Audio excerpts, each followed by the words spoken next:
Bonjour. Aujourd'hui, je vais vous démontrer comment faire un test, une question d'un test qu'on est capable d'avoir plusieurs variables, puis en même temps, on est capable d'avoir plusieurs réponses à chaque variable. Ce style de question-là, on utilise en anglais, ça s'appelle Fill in Multiple Blanks, puis en français, le type de question s'appelle Texte multiple à compléter. Dans ce cas ici, le test est déjà créé. On va ajouter la question. Je vais venir ici, puis je vais cliquer sur le Fill in Multiple Blanks ou texte multiple à compléter. Comme vous voyez dans l'énoncé, vous avez seulement le droit de 10 variables. Il n'y a rien qui nous arrête d'avoir plus qu'une réponse par variable. Puis chaque variable doit être identifiée par des crochets ou des parenthèses carrées, et le nom de la variable. Pour cet exemple ici, j'ai 7 variables possibles. Je n'ai pas dépassé les 10 variables. Je vais juste copier l'énoncé de la question et la question comme telle, puis je vais la placer ici. Vous n'êtes pas obligatoire de mettre un titre à la question, mais si vous voulez, c'est de mettre quelque chose de significatif. Pour les variables, il faut les identifier avec des parenthèses carrées. Mais la chose très très importante, c'est que chaque identificateur a besoin d'être unique. Qui peut pas être on ne peut pas l'identifier deux fois la même fois. Souvent, qu'est-ce que c'est? Si ça, c'est le test de module 1, qu'on est dans la question numéro 1, ben, il y a certaines personnes qui vont faire module 1, test 1, question 1, réponse 1 dans ce cas ici. Ça, c'est très long. Pour notre exemple, on va aller plus simple que ça. Je vais commencer mes parenthèses carrées.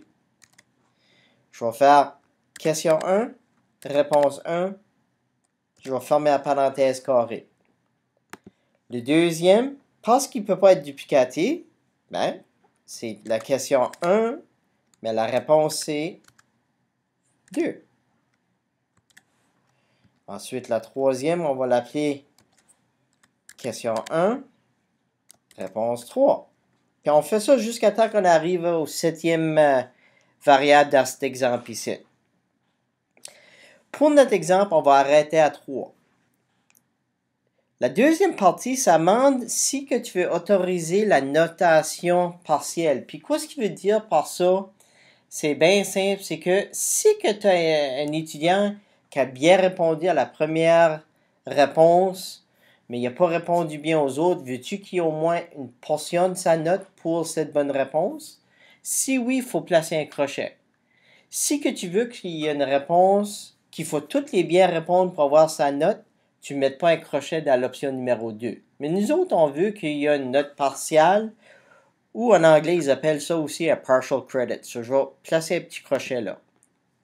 Puis ensuite, on va faire suivant. Automatiquement, ce qu'il va faire, c'est pour chaque variable, il va demander c'est quoi les bonnes réponses. Si par chance que vous avez plus qu'une réponse possible, il faut changer le numéro de cette réponse ici. La réponse numéro 1, c'est le Q1R1 qui est ici. Dans ce cas ici, ce que je vais faire, je vais dire qu'il y a deux réponses possibles. Là, je suis capable de mettre la première réponse qui est works.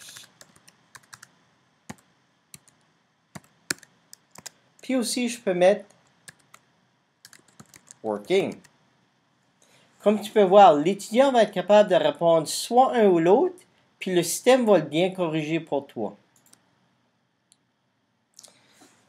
Ensuite, il faut mettre les réponses pour la réponse numéro 2, la réponse numéro 3.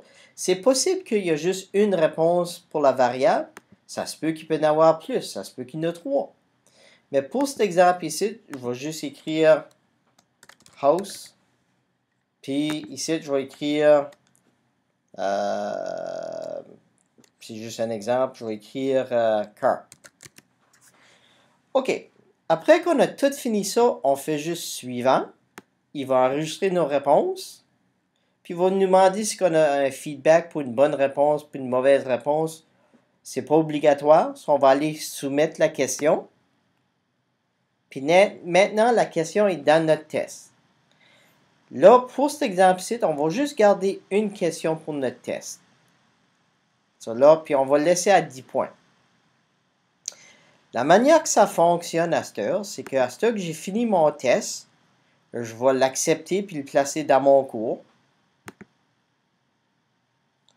Puis je vais soumettre. Mon test est là.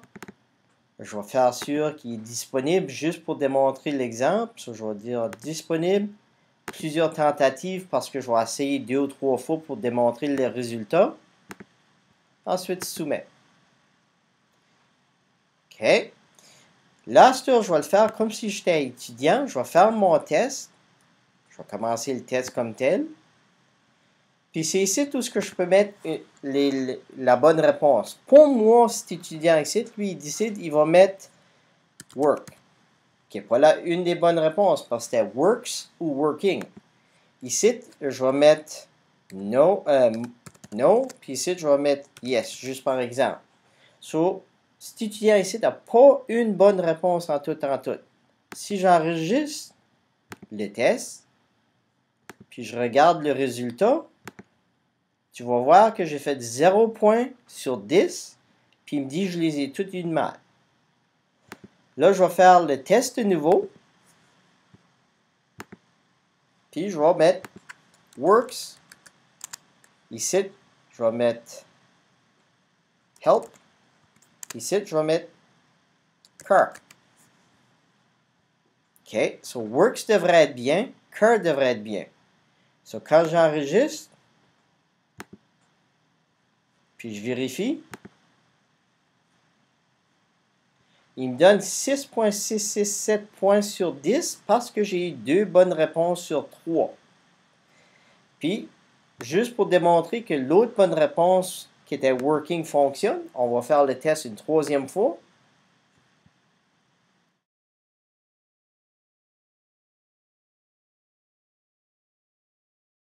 Ensuite, on va venir enregistrer. OK.